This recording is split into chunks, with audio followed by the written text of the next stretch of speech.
संदीप गुळवे यांना मतदान करायचं आहे।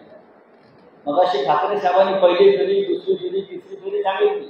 आपल्याला कोणत्याही फेऱ्यामध्ये अडकायचं नाही। आपल्याला पहिल्या फेरीमध्ये ॲडव्होकेट संदीप गुळवे यांना 40,000 मतं मिळवून द्यायची आहेत। किंवा 40 पाहिजे ना, 40,000 मतं घेऊन पहिल्या फेरीमध्ये हा आपला आमदार जिंकून आला पाहिजे। आणि ज्या प्रकारचं वातावरण या उत्तर महाराष्ट्रात नगरमध्ये मला दिसतंय, 40,000पेक्षा जास्त मतं संदीप गुळवे यांना मिळतील आणि शिक्षकांचे प्रतिनिधी म्हणून ते विधिमंडळात जातील।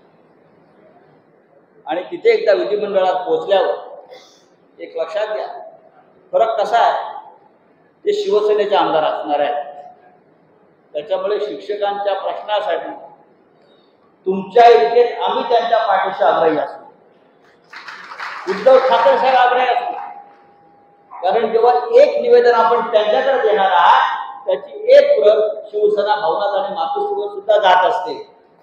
प्रश्न सुटले की नाही ही पाहण्याची जबाबदारी मग तेवढा आमची असते। आणि प्रश्न यासाठी सुटणार आहेत, नोव्हेंबर नंतर महाराष्ट्रामध्ये आपला मुख्यमंत्री होणार आहे आणि त्या मुख्यमंत्र्याकडून पहिलं काम जर कोणतं करून घ्यायचं असेल तर ते शिक्षकांचे प्रश्न प्रलंबित राहू नये असे अनेक प्रश्न आहेत, त्यातले प्रमुख प्रश्न आपण सोडवूया। आणि मला खात्री आहे नाशिकचं सगळ्यात मोठं मतदान असं नाशिकचं मतदान मोठं आहे, ठीक आहे। 26,000 मतदान नाशिकला आहे, 26,000।